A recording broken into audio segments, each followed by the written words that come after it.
Welcome back to the Djellab channel, ladies and gentlemen. Of course, we're back talking and debating about transfers. That last episode when I had Sam in a headlock, crazy, right? Absolutely crazy. Well, it's happened again. Sam, how you doing, mate? I'm good, man. I'm ready to go, man. I'm ready to go. Good. On the other side, it is Ollie Thomas. Welcome. How are we doing? Good, very good, mate. Eagerly awaiting Palace's European fate. Eagerly? Eagerly. Did you do that purposely? Oh! It's going to be a good day today. I can feel it. It is. McCubbin, how are you, my friend? All good. By the time we're watching this and Bournemouth's through the door, happy days. Amazing if it's like cancelled and he's gone to I love the fact that it was like, oh, we're going to wait so the price goes down. No, it's going up. It's the Man United way, baby. It's the Man United way. Exactly. As always, you know how this works. We're debating transfers. Let's get on with it. We're going to talk about a few players who haven't just yet left their club. Real Madrid's Rodrygo, the man who is unwanted, supposedly, wasn't playing very much at the Club World Cup, means he's out. Or does it? Well, obviously, without further ado, he should be going to Real Madrid, Arsenal. Ollie, kick us off. I said last summer, I'm going to give some context to this. I said last summer that if Mbappe had a bit about him, he should have gone to Arsenal on a free. And I'm going to use the same logic here because Arsenal, are, as we know, are very close to achieving big things. And I think the obvious missing piece is a winger. And if a left winger comes in and is the difference between Arsenal winning the league and not winning the league, the things that can do to your reputation as a player will be huge. Rodrygo will all of a sudden, or whatever the left winger is, if they go and get 25 goal contributions to the Prem, they are going to be the Lord and Saviour of Arsenal. They're going to be in some crazy conversations come next season. And I think Rodrygo needs something to boost his status. It's actually kind of difficult to say how good he is at Madrid. He sacrifices himself. He's always just been doing different things, and this is a chance for him to go and be. I know they've got Saka. He's not going to be the guy, but he's going to be one of the guys and be playing in a position he's comfortable in. I just think it makes sense for everyone, and I think Arsenal need him or someone like him more than anyone else does right now. So I would have last week said the exact same, and it was only until I started looking at and thinking about Rafael. And I would rather, I'm not an Arsenal fan, but I think if I was an Arsenal fan, I would rather spend £90 million and pay something, because that's the other thing as well. He doesn't just want, it's not just 90 million. He wants like over £200,000 wages, which is so much money. I'd rather go and get Rafael and dream more. Like, Leao can be genuinely. How old is Leao? Sorry. Leao is 20. I think he's a bit 24, 25. Yeah, something like that. Roughly off the top of my head. Maybe a year or two older than I think. So they're about, he might be Maybe a they're year on the or so same, older than Rodrygo. But I think with Leao, I think I like what Legri's saying about him at the moment, about how, he's going to be a key player for us, we want to keep him. But I also think if Arteta will only sign a player if he believes he can genuinely get them to work hard and fit to his system and make him a better player. And I think at the moment, one of the biggest criticisms for Leao is that he is somebody who supposedly lazy at AC Milan, like doesn't want to quite work hard, complacent. I think if he joined Arsenal, Arteta would get him working. Or he could just get Rodrygo, who definitely will do the work anyway. That's what I'm saying. Like he's ready-made. Rodrygo, you said 25 goal involvements. He's never done that in his career. But my thing is with Rodrygo, you can tell that there's upside. Like, he's been a player that sacrificed himself for other players to play and be amongst the world's best. But they don't need a sacrifice player. No, but he's not going to be that anymore. And like you said, it's about his legacy now. He's won everything at Real Madrid and he's still kind of not rated, If he goes to Arsenal and he actually becomes that player that we all think he can become, in a team that will play to his strengths, he will play in a position that he actually likes. He's a big game player. We've talked about Arsenal in previous years, and everything's dependent on Saka. Bro, if you bring Rodrygo into that conversation, and Gyökeres, let's say, bro, that changes their whole dynamic going into Champions League quarterfinals, semi-finals, big games against City, Liverpool. It changes everything. I don't think with Leao, I think Leao's a quality player, but if we're going off of what we see right now as him as a player, I cannot tell you that you're gonna get more from Leao than you get from Rodrygo. I genuinely believe you've got a better chance of Leao getting 25 goal involvements than Rodrygo, personally. Really? And to be fair, I've actually kind of gone away from the point of Rodrygo more so. I've started talking about Leao, really. And I think, look, if Arsenal got Rodrygo, I'd absolutely be fine with it as well. I agree they need that left winger. But I think they should go and get Leao, personally. My argument, because we've got the same thing written down Yes. on our boards, is more from Rodrygo's perspective. I think it is worth Rodrygo Giving it a year. giving it one more year at Real. I think Xabi Alonso, we don't know exactly how this team is going to function. Not I know playing we saw glimpses of it at the Club World Cup, but I just think there are still a lot of question marks over Vinicius and Mbappe and how they work together. true. And I just wonder whether this is going to be a crazy season at Madrid, because we're going to really see how Xabi Alonso deals with the big pressure job, like the biggest pressure job in club football. And the Like, big names he's as well, he's like the put it big off names. for a while. Like he's always been very sensible about, like, you know, Give it taking an time. extra year Yeah. before taking on that big job. Taking on that big job in the Bundesliga, he took an extra year at Sociedad. He took that extra year at Leverkusen. He turned down the chance to go to Liverpool. He's gone to Real Madrid now. Like, I think it's going to be a learning curve, and I can see this Real Madrid team morphing in a couple of different ways. I think Rodrygo will get his chance if he stays at Real Madrid this season, and he could take it, because Vinicius Junior's contract is far from settled. I do think there is the possibility that a big player, that Vinicius could leave next But year when- from Real Madrid, and maybe Rodrygo is the man. I would agree. So I just think he's still young, one more year, and next year, without a doubt, there will still be a big club out there wanting to take on Rodrygo. I think give it one more year, under I think Xabi. maybe in terms of him as a player and what he wants in terms of salary, maybe the price will be less, and then he will actually get the salary that he wants here. But if you're looking at his Club World Cup, is not the biggest example of what Xabi Alonso is going to be like at Real, yeah. But if it's like a bite-sized example, bro, he was rating Guillermo just in the team in general. The striker, I can't remember his name. The striker that Garcia, yeah. Like, he knows the speculation around Rodrygo. These are the type of games that you say, okay, cool, I do trust you to be a player for us for this future. He barely If the had a club, chance, he didn't did he? get barely any minutes. It was weird. So that for me, if I'm looking at that as a player, especially when the World Cup is around the corner, bro, you got to cut out, bro. Or you got to go on loan. Or you've got to tell your manager, tell me what it is right now, or we're leaving, Yeah. because it's you don't want to now have a situation where you're in a Brazil squad, you're not getting minutes because you're literally you barely played in the season. I think there are going to be minutes though. Like, you think about how much the expanded Champions League now. I just think Takes one I injury think as well, that doesn't it? yeah, there will, like, he will get his chance, and I think it's one thing in the Club World Cup trying out players who have been like relatively untested until now. I think it's another thing when you've got the La Liga and the Champions League, and it's suddenly like, oh, 1 second, like Rodrygo was a huge part of like Real Madrid winning Champions Leagues in the past. He's like a clutch player. He's such a well-rounded forward. He can play in multiple positions. Like, I think when Xabi Alonso is like messing around with his system and stuff, I think Rodrygo his chance will come. Like, he will get It's always a January. solid five. He's he got will to get back a solid, himself, man. solid 5 starts in a row at some point He's to got to prove back himself. himself. He's got a cut. Do an Ozil and Di Maria, man. Cut out, man. Change your legacy. Change your story, man. If he was to leave, I would say Arsenal. I think I would. Fair. Yeah. Did Bayern is also- Ozil Di Maria good use cases? I was going to say, did they go on to win? Did they go on to win anything? I think Ozil is like Yeah. he moved to Arsenal. Like, he's now Won an FA Cup. He's won a cup. Obviously, he was a part. They obviously wanted more from that in and around that signing, yeah. But that was kind of a shift for them, getting a big player from a top club and saying, okay, we're going for this. Yeah, it didn't end up in Premier Leagues and Champions Leagues, but he definitely lifted. He's won enough. He's won enough to now be comfortable, I think, and think, I'd like to just play, almost be the star. Like, I do get him leaving. So I like the links at Bayern. I think are good fun as well. Well, as always, guys, let us know down below what you think. We're going to spend a little bit of time talking about Manchester United players, because we're going to be looking at the unwanted boys, the guys that are training alone. Garnacho, Rashford, Jadon Sancho. The one I'm missing is Malacia. Anthony. Anthony. Of those 4 players, who is going to have the better season next year? Rank them. It's actually quite difficult, this. I think you could have it in either order and have an argument for every single one. Okay, 3, 2, 1.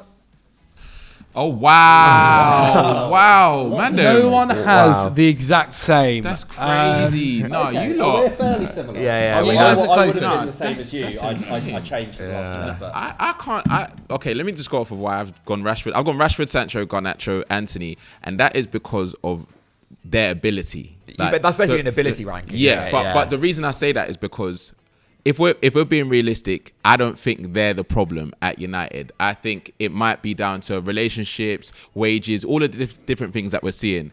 What we saw from Rashford in doses at Aston Villa is something that we've seen of him in the past, and where we're like, that is one of the best wingers in the world. Same thing with Sancho. Obviously, he was better at Dortmund. He had glimpses at Chelsea. Chelsea would have kept him if his wages were a bit lower. So I think that move actually wasn't that bad. Garnacho, I just think the relationship he has with United currently isn't great. I think if it was better, or if he proved to the management and everything that he wasn't going to talk so much in the press and do all of these things, he would be there starting left 10 or in that rotation, and he would get goals and assists. Anthony, obviously, he had his move to Betis, and it was actually all right. But in terms of like ability, if I put all of these players, if we name if we name all the 5 teams that need wingers, and we put these guys in the team, I think this would be the order of who performs the best, because they're. But Anthony has the biggest chance of playing for a club that he's already played well at next season. Yeah. Like that's where I think. I have no idea. Either. It hasn't, but but that's the deal that has the biggest potential of getting done. I think partly because Anthony is not on the wages of Rashford or Sancho. He's already proven himself there. There's a club that really, really wants him. Like, who wants Sancho for his wages? Juventus. Who wants Rashford with his wages? Look at him. Like Garnacho, again, I feel like Garnacho, if he was to move, I just think is... Like between Rashford and Garnacho, I struggled a bit. Like, I feel like if Rashford gets his move to Barcelona or wherever, then I think he can have a really, really good season, because like there's going to be a lot less pressure on him. He's not necessarily going to be a starter, but when he does play, I think he's going to be playing as part of a great attack. I think Garnacho can go to a lot of clubs, whether that's Napoli or whatever, and elevate an attack. Like, I do think, like I agree. Like Garnacho. Like, a lot's been said about him over the last year. Like, he is an exceptional talent. Yeah, like, he is a huge talent, and I think he got way too much hate last year from United fans. I know his decision making was, a bit up the spout for a lot of the season, but like, he's 20 years old. Like, what do you expect? And Sancho, just so many question marks. And I think if Sancho, I think like last season was kind of Sancho's chance at Chelsea. Like, he clearly has. There is clearly an amazing player in Sancho, but I just think in a different system under an interesting manager in Enzo Maresca, he didn't pass. Like, he didn't pass the test. He did. If he did, then Chelsea would have. We wanted to keep him, but he wants his wages. The wages was the biggest issue. It wasn't what he did on the pitch. On the pitch, yes, we can say he should have had more games where he had more of an impact.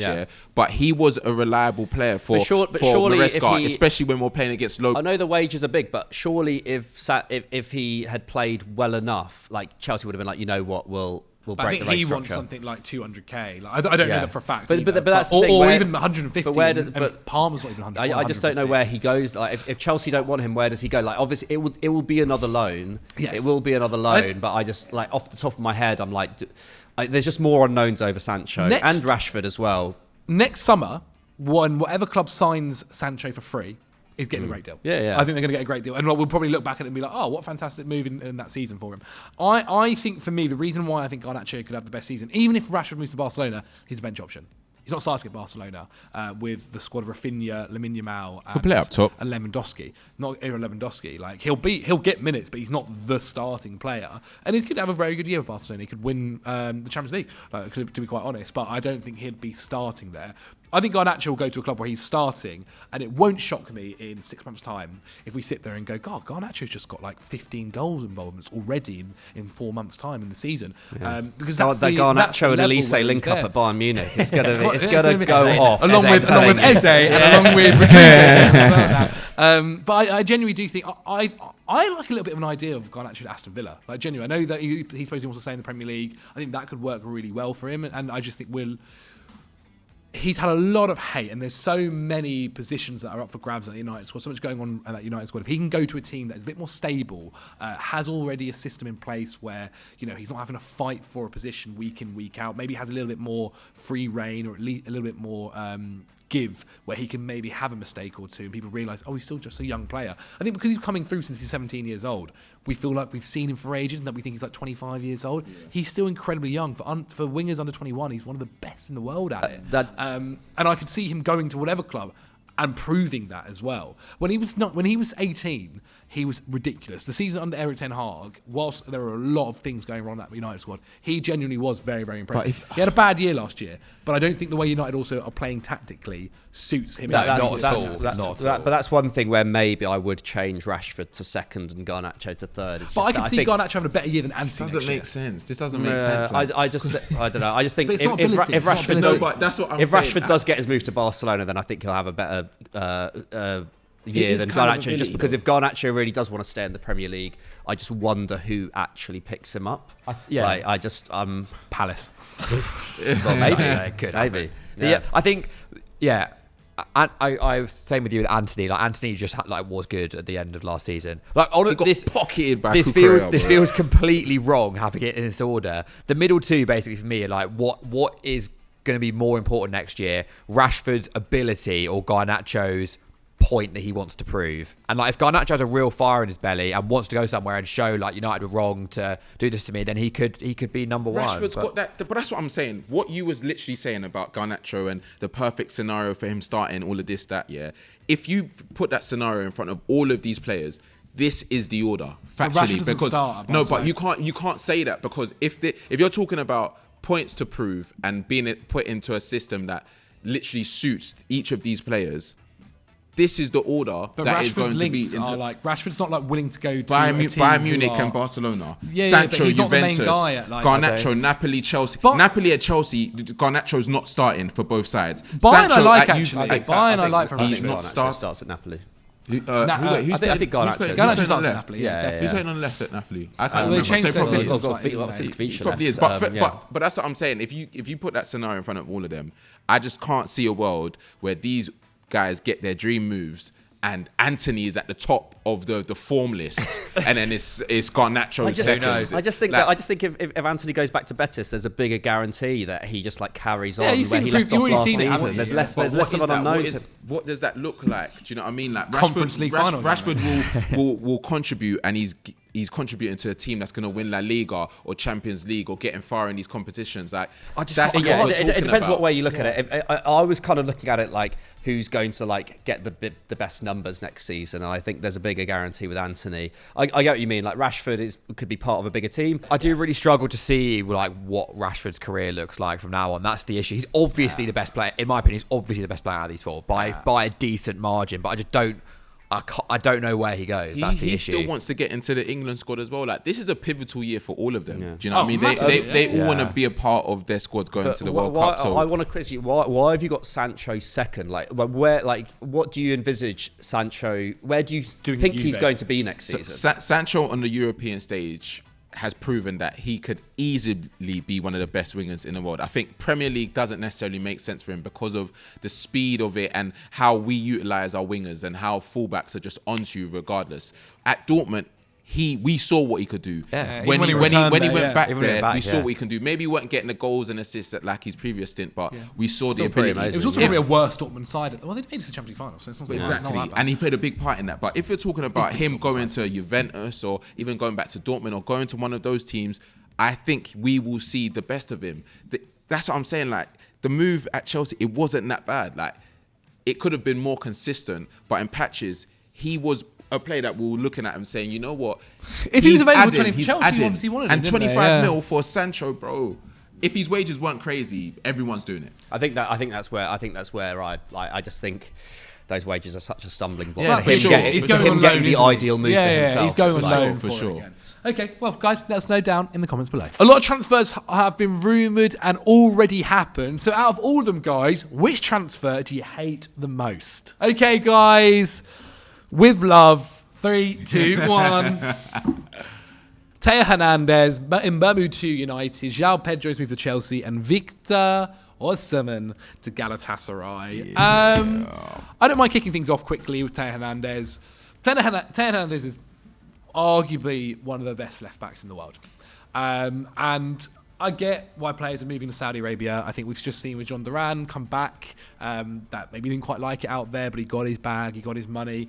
And I get why players are doing it. Like from a personal point of view, I can understand. Yeah, I'm saying this, I would probably too. But it is a shame that for someone who's so crucial to AC Milan, a club that is such historic value, such an incredible club, has done so many good things over the years.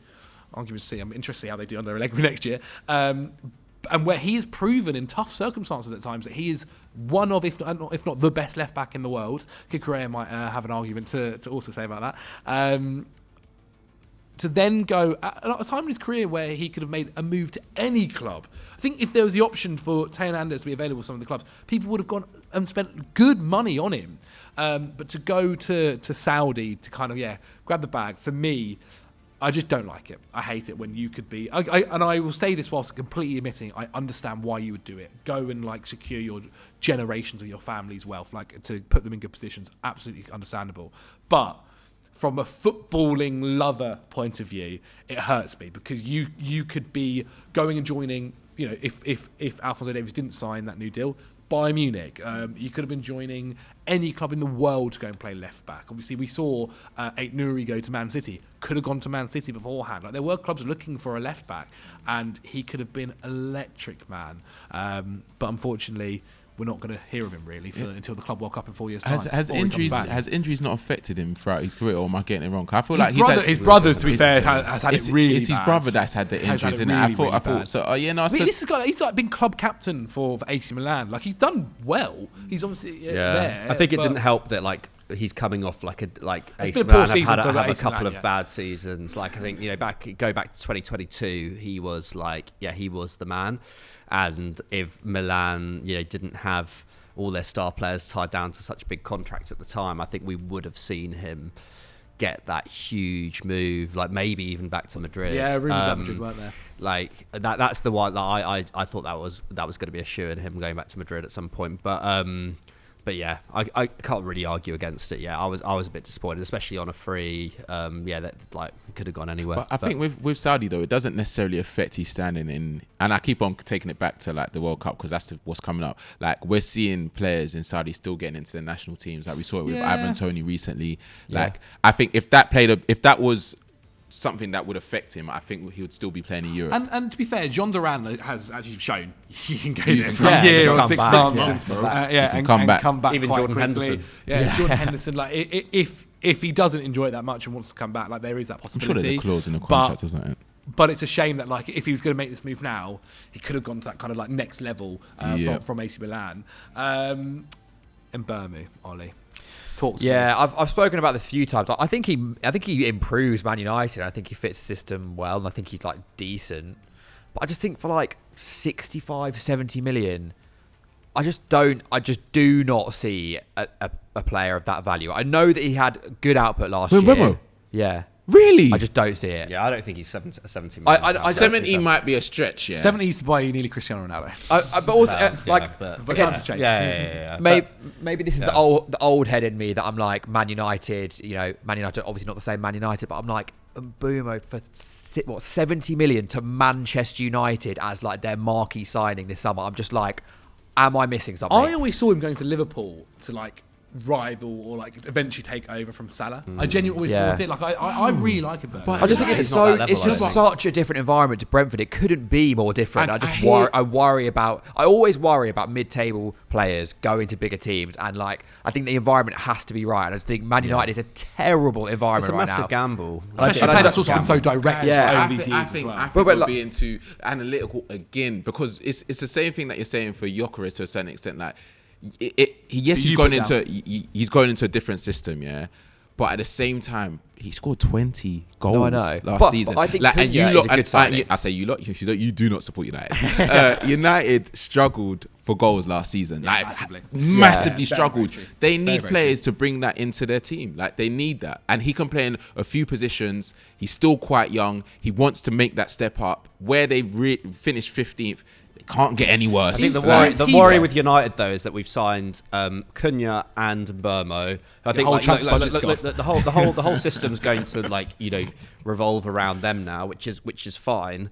But neither Cunha or Mbeumo. Okay, Mbeumo more so, but Mbeumo did actually create quite a lot of chances last year. But he's not. That's not his role, and. That was where United really lacked last year was having chance creation. Basically next year, there is going to be a lot of pressure on Amad Diallo to create a ton of Bruno, chances from out wide, and Bruno again to create tons of chances, but also whilst playing in central midfield where he's going to have. Cunha can do that. Like He can, but that's not his game really though. Like Cunha's game really is still as a goal scorer. Xerxes much more of a provider than a finisher, and if he's the guy in the middle, but he didn't really do that. Again, okay, but that's a bit of an unknown whether Xerxes actually can fulfil that role at United. So yeah, I think like any transfer business United were going to do this summer was always going to have a lot of question marks over it because of where United are at. So like they are gambling on 2 players from the mid-table and gambling that. Oh well, they're prem proven. They have the physical attributes. They've got output. They both overperform their expected goals, so they can score from nothing. The flip side of that is, are we going to actually be able to create the chances for them to thrive? Not so sure. The Ahmad thing is Ahmad going to be playing as a right wing back next year? Probably, yeah. Playing as wing back, yeah. There's just something about that. In a perfect Amorim system, in a perfect world of Manchester United, when they're top of the league, Amorim doesn't like his wing backs to be like that. Exactly. They're actually not like, he would probably not call them a wing back. They'd actually be a winger. Yeah. Like that's what they were at Sporting. Like they were wingers. They weren't actually like defenders. Really. Thing is, in the Premier League, you can't quite do that. Also, we don't yet have the legs in midfield to kind of cover that as well. That's the worry. I think that area is more important for you to sign. But it's like if you are looking to the front side of the pitch and you're saying, okay, we need to get goals in first year, and you want Premier League experience, bro, in Burnley.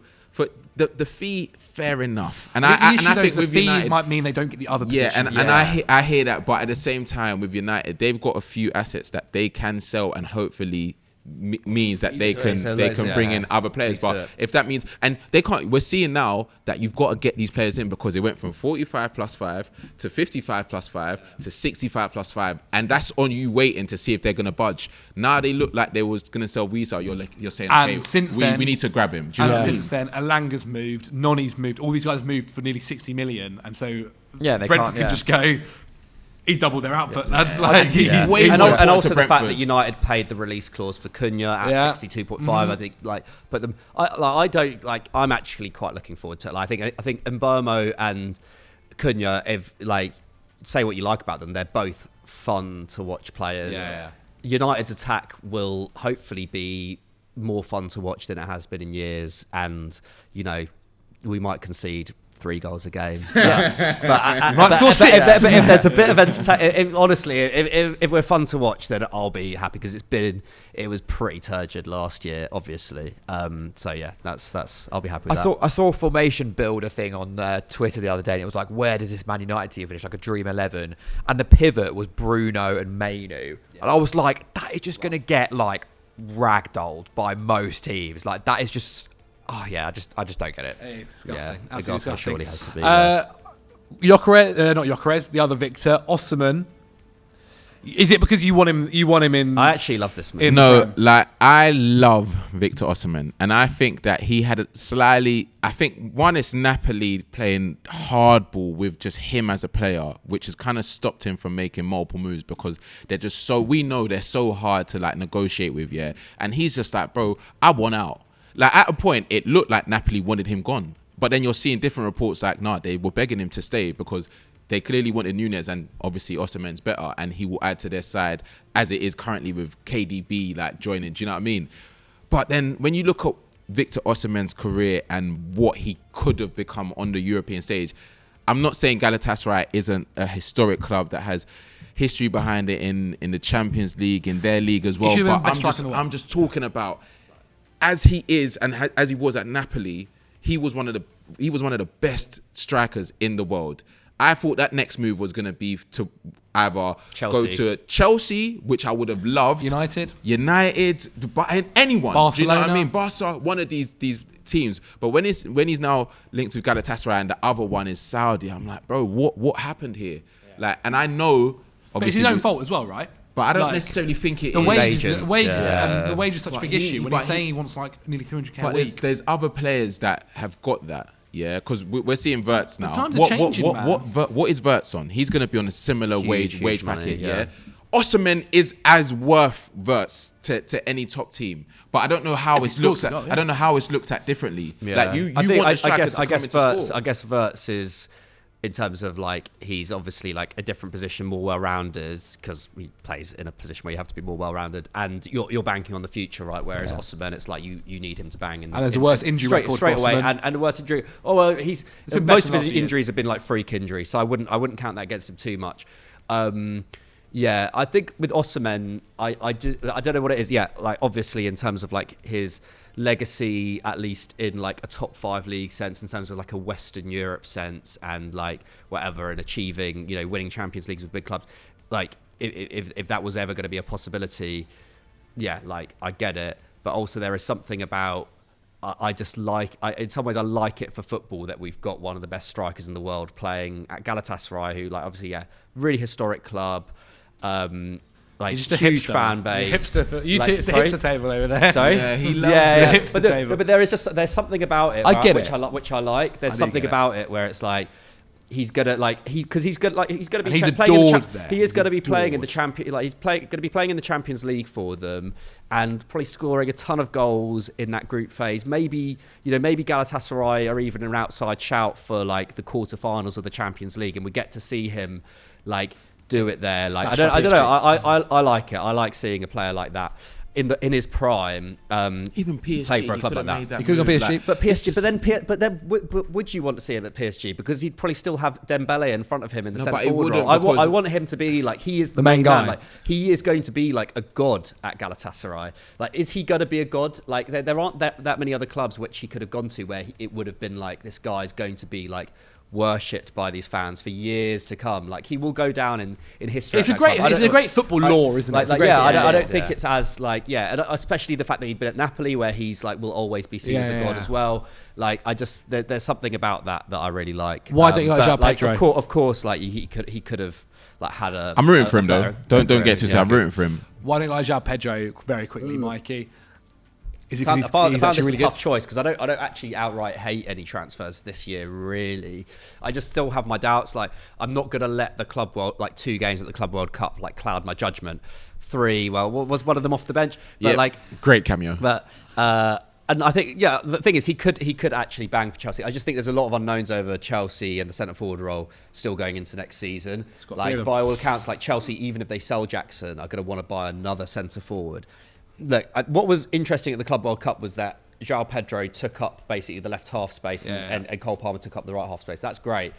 But do I necessarily see João Pedro being the starting centre forward for Chelsea in the Premier League? I just don't know. I just don't know whether he's going to be leading the line for Chelsea and knockout every football's week. Also very different to the Premier League, right? Like, no one's really playing a low block in the Club World Cup. Yeah, exactly. Everyone's trying to go for it. Yeah, like when it's Burnley and they've gone defensive, or even at times like other teams. But I think João Pedro is good for that, though. Like, João Pedro is good for breaking through a low block. But is he going to be the centre forward for that, or is he going to be on the left wing? And then it's on the left. On the left wing, does Maresca want him really? Because Gittins is more of a flying winger than him. Sorry, but does that not make it more exciting for you? Like, knowing that if he's not going to play down the middle and he can do all that we've seen in recent games down the middle, but also, because he's so versatile, he can play out wide and he can still play that position quite well. Because we've talked about Jackson playing on the left, but the one thing that worries us in that position is his discipline to like track back, to know where he should be in the formation. João Pedro's got that in his game. True. So I think that's what makes it a bit exciting. Yeah, I think I don't like I said, I don't outright hate it. It's just there's just more unknowns, and I think also for João Pedro, I thought him going to Newcastle was a better fit, and I think like in a football sense, I think that would have made more sense for him, because Newcastle do lack someone in the centre who can play behind the striker and like properly contribute to that attack. It's the next evolution. And like he would evolve that attack at Chelsea. It's just like, I don't know whether like Chelsea, like there's so many attackers have come to Chelsea with a lot of high hopes and not quite fit the system, or it's not quite worked out. I just like, and Chelsea just have that ability to be like, well, you know what, like maybe you're just going to be a bench option, in a couple of years. Like, Nkunku arrived at Chelsea with a much bigger reputation than Joao Pedro has, and look what's happened to him. Like I do Different worry. time. Circumstances are different though. You got a bad injury, then Palmer comes in. There are different Yeah, for circumstances sure. there. But Joao Pedro's coming into a side where Cole Palmer plays basically in his position, And they link up so well. And yet they've smashed PSG. They do link up really nicely, but I just don't know whether in a Premier League context it will be the same. Well, only time will tell, ladies and gentlemen. Please get in the comments and let us know what you guys think. Oh, my, that was debatey, wasn't it? That was very debatey. I hope you guys have enjoyed it. Thank you so much for watching. If you have, then please subscribe to the channel, like the video, leave a comment on what you thought and who you agree with. Like the comment on who you agree with the most. Sam, where can people at home check you out? _ Sam Obaseki on Insta, Snapchat, Sam Obaseki, Day in the Lives there, and YouTube, Sam Obaseki, one of them two. I'm coming with content Well, soon. of course, it will be linked down below. Ollie, where can people see you? Ollie Thomas, Twitter, Instagram, TikTok, YouTube, soon as well. Love that. There we go. First to a million. Talk CPFC as well. Same app, basically. Brilliant. And Michael McCubbin? Just catch you on the lowdown every week on Sky Sports Premier League, and you know what? Like, subscribe to Michael McCubbin on YouTube. Because maybe in a year's time I'll start posting content. We'll see. Yeah. I've missed the boat on launching for the new season, but maybe I'll just randomly come up. Maybe I'll just randomly come up at some point. So yeah, subscribe so you're like one of the OGs. Amazing, guys. Yep, do all that. We'll see you guys next week. Bye.